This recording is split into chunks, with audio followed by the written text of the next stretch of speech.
Good morning everyone, स्वागत है आपका अपने यूट्यूब चैनल गजेंद्र क्लासेस में। देखिए दोस्तों, आज मैं आप लोगों के लिए लेकर आया हूँ किसी भी अपूर्ण वर्ग संख्या का वर्गमूल, square root of any non perfect number. तो देखिए दोस्तों, स्टार्ट करते हैं। सबसे पहले आपको पता होगा अपूर्ण वर्ग संख्या कौन सी होती है ना। जैसे मान लो आप लोगों को पता है 16, इस 16 पूर्ण वर्ग संख्या है, क्योंकि 16 का वर्गमूल आप निकाल सकते हैं, कितना होता है 4। जैसे वर्गमूल 25, इसका वर्गमूल आप निकाल सकते हैं 5। तो ये 16, 25 ये क्या होती है, पूर्ण वर्ग संख्या है। जैसे अगर आपको दे दिया जाए वर्गमूल 15, तो इसका वर्गमूल निकालना कठिन है ना, आप डायरेक्ट नहीं बता सकते हैं। ये क्या 15 वर्गमूल 17, ये सब संख्याएं क्या होगी आपकी, अपूर्ण वर्ग संख्या है। चलिए दोस्तों, स्टार्ट करते हैं सबसे फर्स्ट क्वेश्चन से।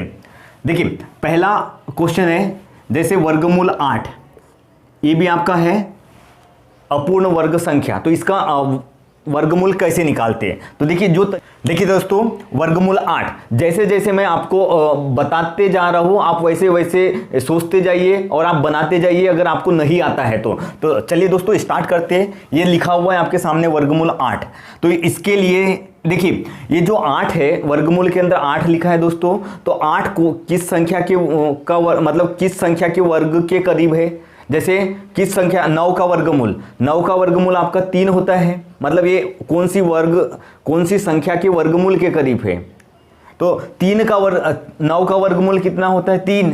तो ऐसी संख्या ढूंढिए इसके जस्ट करीब की, इसके नज़दीक की ऐसी संख्या ढूंढना है जो आपकी परफेक्ट स्क्वायर हो, पूर्ण वर्ग संख्या हो। तो 9 पूर्ण वर्ग संख्या है, तो 9 का वर्गमूल कितना होता है, 3। तो यहाँ लिख दीजिए 9। तो ये 9 से 8 कम है कि ज़्यादा है, 8 जो है 9 से कम है या ज़्यादा है, कम है, तो इसलिए यहाँ पे लिखेंगे माइनस। ठीक है दोस्तों, अब यहाँ बटे लिखना है। इसके बाद 8 जो है 9 से कितना कम है, 1 कम है। और हमेशा याद रखना दोस्तों, बटे में यहाँ पहले 2 आएगा ही। फिर यहाँ पे 8 जो लिखे हैं आपने, ये कौन से वर्ग किस संख्या के करीब आया था, 9 के करीब आया था। और ये मतलब ये जो 3 पहले आपने लिखे थे, यही 3 यहाँ आप लिख दीजिए। ठीक है, उसके बाद 3 माइनस 1/2 तिया 6। अब 1 में 6 का भाग दे दीजिए, 1 में 6 का भाग देंगे, नहीं जाता तो दशमलव लगा देते हैं, फिर यहाँ 0 लगा देंगे। तो 6 का 6, 10 में से 6 किया 4, फिर दशमलव ऑलरेडी लगा हुआ है तो 0 लिख दीजिए, 6 6 36। तो आगे करने की जरूरत नहीं है, दशमलव के सामने 0। तो ये आगे आपका 3 माइनस 0.16। अब आपको घटाना है, तो देखिए घटाना है आपको 3 में से इतना, तो 3 दशमलव यहाँ छुपा रहता है दोस्तों, और ये 0 0 क्योंकि 2 अंक है, तो दशमलव के नीचे दशमलव, 1 और 6 दशमलव के सामने कुछ नहीं, मतलब 0। 10 में से 6 गया 4, बच गया यहाँ से 9 में से 1 गया 8 दशमलव, यहाँ बच जाएगा 2, तो 2.84। तो ये दोस्तों ये देखिए, इतना ये सब कैलकुलेशन मैंने आप लोगों को उन लोगों के लिए बताया हो जिनको दिक्कत ना हो। आप डायरेक्ट यहाँ से इतना करने के बाद 3 माइनस 1/6 आया, 1 में 6 का भाग देते डायरेक्ट, यही से इसी स्टेप के बाद में। तो 1 में 6 का भाग नहीं जाता तो दशमलव लगाते, फिर एक बार जाता 6 का 6, फिर बच जाता 4, फिर दशमलव लगाए तो 0 लगाते, 6 6 36। तो 0.16 आ जाता है, उसको 3 में से घटाना है, तो 3 में से घटाना तो 100 में से 16 गया 84, और इधर एक कम हो जाता था 2.84। देखिए दोस्तों, नेक्स्ट है आपके सामने वर्गमूल 17। तो अब देखिए, इसको मैं डायरेक्ट कर रहा हूं। अब ये 17 आपको पता है, इसके नियरेस्ट, इसके करीब कौन सी संख्या है जो पूर्ण वर्ग होती है, 16। इसके करीब कौन सी संख्या ढूंढना है, करीब की नियरेस्ट संख्या, करीब की दोस्तों। तो 17 के करीब की संख्या कौन सी है, 16। तो 16 है, तो 16 का वर्गमूल कितना होता है, 4। उसका वर्गमूल लिखना 4। अब ये जो 17 है 16 से ज़्यादा है या कम है, ज़्यादा है, तो इसलिए यहाँ क्या लगाएंगे, प्लस, फिर यहाँ लिखना है बटे, अब ये 17 16 से कितनी ज़्यादा थी, 1 ज़्यादा थी। और यहाँ हमेशा मैंने बताया 2 लिखना ही है आपको, और इनटू ये वाला 4 यहाँ पे लिख दीजिए। तो 4 प्लस 1/4 दूनी 8, तो 1 में 8 का भाग देना है दोस्तों। तो देखिए अब डायरेक्ट कर दीजिए, 4 प्लस, अब भाग नहीं जाएगा, दशमलव लगा देते, और दशमलव के पहले 0 दशमलव, तो 8 1 का 8, फिर 2 बच जाता, 8 दूनी 16। तो आपका आंसर हो जाएगा 4 में 0.12 जोड़ देंगे तो 4.12। देखिए दोस्तों फिर नेक्स्ट है वर्गमूल 27 का वर्गमूल निकालते हैं। तो देखिए 27 के नियरेस्ट करीब करीब कौन सी संख्या आती है जो पूर्ण वर्ग है, तो 25। तो 25 का वर्गमूल 5 लिख दीजिए, 25 का वर्गमूल 5। अब 27 25 से ज़्यादा है इसलिए यहाँ क्या आ जाएगा प्लस, और यहाँ लिख दीजिए बटे। अब 27 25 से ज़्यादा था, कितना ज़्यादा है दोस्तों 2, और आपको बताए 2 यहाँ हमेशा के लिए लिख देना है पहले, तो 2 गुणित, और ये वाला 5 यहाँ लिख दीजिए। ये 2 से 2 कट जाता तो यहाँ एक बार में कट गया, तो 5 प्लस 1/5, तो 1 में 5 का भाग देते तो कितना आ जाता 0.5 दूनी 10, तो आप जोड़ दीजिए 5.2। आगे देखिए दोस्तों 89 का वर्गमूल निकालना है आपको।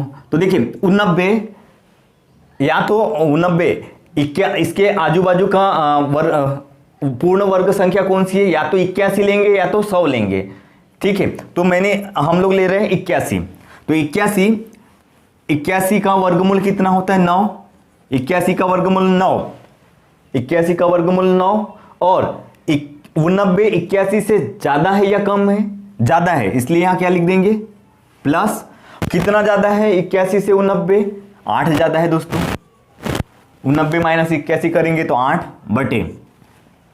बटे यहाँ हमेशा 2 लिखना है इनटू, और ये वाला 9 यहाँ लिख दीजिए। तो काट दीजिए, 2 1 का 2, 2 4 8, तो 9 प्लस 4/9 आया दोस्तों। तो 4 में भाग देना है आपको, तो कितना आ जाएगा 0.9436, 936, फिर 4 बच जाता, फिर 936, जोड़ दीजिए दोनों को तो 9.44।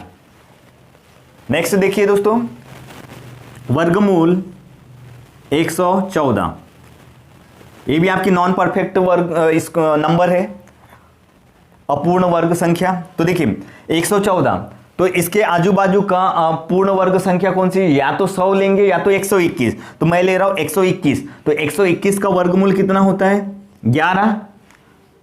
अब 121 से 114 कम है या ज़्यादा, कम है, इसलिए यहाँ क्या लगाएंगे माइनस, फिर बटे। तो ये कितना कम है 114 121 से कितना कम है 7 कम है, तो ऊपर लिख देंगे 7, और यहाँ 2 हमेशा आता है इनटू, यहाँ पे 11 लिख दीजिए। अब 11 माइनस 7/11 दूनी 22, तो 11 माइनस 7 में आपको भाग देना 22 का, तो कितना आ जाएगा 0. भाग नहीं जाएगा, दशमलव लगाते तो यहाँ हो जाता 70, तो 22 तिया 66, 22 तिया 66, फिर बचता कितना दोस्तों 4 बच जाता, फिर दशमलव लगा है तो 0 लगा देते तो 40 बन जाता, तो 22 दूनी 44, तो ज़्यादा हो जाता, तो 22 1 का 22। बस इतना करके छोड़ दीजिए, आगे चलते रहेगा भाग। तो अब 11 में से 0.31 को घटाना है, तो पहले तो यहाँ से एक उधार दे दीजिए, उधर जाएगा 100 में से 31 जाएगा तो आपका हो जाएगा 69, और यहाँ से एक उधार दिए थे तो कितना बन जाएगा यहाँ पे 10, यहाँ बच जाएगा 10। या जिसको नहीं आता है तो देख लीजिए 11 में से आपको घटाना है, तो दशमलव यहाँ छुपा रहता है, यहाँ 0 लगा दीजिए, दशमलव के नीचे दशमलव, इधर 0, यहाँ 3 1, तो 10 इधर से उधार लेंगे तो यहाँ 10 बन जाएगा, यहाँ 9 बनेगा, यहाँ 10 में से 1 गया 9 में से 3 गया 6, और 10.69। नेक्स्ट देखिए दोस्तों 999 का वर्गमूल, 999 का वर्गमूल निकालना है दोस्तों आपको। तो देखिए इसको आप या तो ये किसके वर्ग के करीब है दोस्तों, इसके नियरेस्ट ऐसी कौन सी संख्या है जिसका वर्गमूल आप निकाल सकते हैं, या तो आप निकाल सकते हैं किसका 929। देखिए 30 का वर्ग होता है आपका 931 का हो गया आपका 941, और 32 का हो गया 1024, 32 का हो गया 1024। तो आप इस 32 के स्क्वायर रूट 32 1024 इसके आजू बाजू का वो पूर्ण वर्ग संख्या है दोस्तों, जिसका आप वर्गमूल निकाल सकते हो। 1024 जिसका वर्गमूल कितना होता है 32, तो मैं यहाँ 32 लिख दे रहा हूँ, ये ज़्यादा करीब है ना 941 से, क्योंकि 941 लेंगे तो बहुत ज़्यादा हो जाएगा, उसके 999 ज़्यादा हो जाएगा, इसलिए 1024 जो है पूर्ण वर्ग संख्या 32 का वर्गमूल होता है वो, तो 32 ले लिया। और ये 32 से अब कम है या ज़्यादा है दोस्तों, कम है, इसलिए 999 कम है, इसलिए माइनस ले लेंगे। और 1024 से ये कितना कम है, वो 24 और 1 25, 25 कम है दोस्तों, यहाँ बटे लिखते हैं और यहाँ हमेशा 2 लिखते हैं, और इनटू यहाँ क्या लिख देंगे 32, तो 32 माइनस 25 बटे 32 दूनी 64। अब भाग देना है आपको, 32 माइनस 25 में भाग देना है आपको, तो भाग नहीं जाएगा दोस्तों, तो भाग नहीं जाएगा तो दशमलव लगा देंगे 0 तो फिर 0 बार में यहाँ 0 आ जाएगा तो 250 बन जाएगा। तो देखिए 4 छक 24, तो 4 बार में तो ज़्यादा हो जाएगा, यहाँ भी आपको कॉमन सेंस लगाना है। फिर 3 छक 18 मतलब 3 बार में करीब करीब चले जाएगा, 3 बार में चले जाएगा, तो कितना हो जाएगा, ये 250 बना था, देखिए इधर दोस्तों ये 250 बनेगा, और ये 3 चौ 12 और 3 छक 18 और 1 19, तो कितना 10 में से 2 आ गया 8, और ये बन जाएगा 14 में से 9 हो गया 5, और ये कट जाएगा, इतना बच जाएगा। फिर दशमलव ऑलरेडी लगा है तो यहाँ 0 लिख देते हैं। अब कितने बार जाएगा दोस्तों, देख लीजिए, अब 9 छक 54 होता है और 9 चौ 36 मतलब 9 बार में जाएगा। देखिए दोस्तों मैं कोई भाग नहीं दे रहा हूँ आप लोगों के सामने, ये भी कॉमन सेंस से है, आपको केवल ये तरीका आजमाना है, नहीं तो आप इसमें भी टाइम लगा सकते हैं। तो आप देखिए लीजिए, इधर से एक उदाहरण दे दीजिए, 100 में से 39 जाएगा तो कितना बच जाएगा 61 बचेगा, और इसमें से एक उदाहरण दिए थे तो यहाँ बच जाएगा 31, तो आपका 999 का वर्गमूल 31.61। देखिए दोस्तों ये समझाने के लिए आपको इतना टाइम लगा है, अदरवाइज अब अगर आपने सीखा है, मुझे आता है, तो इसको निकालने में इतना ज़्यादा टाइम नहीं लगेगा, बस आप देखते ही इतना सारा कैलकुलेशन करने की भी ज़रूरत नहीं पड़ेगी। तो उम्मीद है दोस्तों जितनी चीज़ें आप लोगों के सामने मैंने डिस्कस किया है, जिसको आता नहीं है आप आराम से एक बार 2 बार वीडियो को देखिए और चीज़ों को आप भी स्क्वायर रूट वर्गमूल निकालने की कोशिश कीजिए, जो भी अपूर्ण वर्ग संख्या है। तो उम्मीद है दोस्तों ये चीज़ें आपको समझ में आई होगी, और समझ में आई होगी तो प्लीज़ वीडियो को लाइक कीजिए और ज़्यादा से ज़्यादा इसे अपने फ्रेंड्स में शेयर कीजिए। Thanks for watching.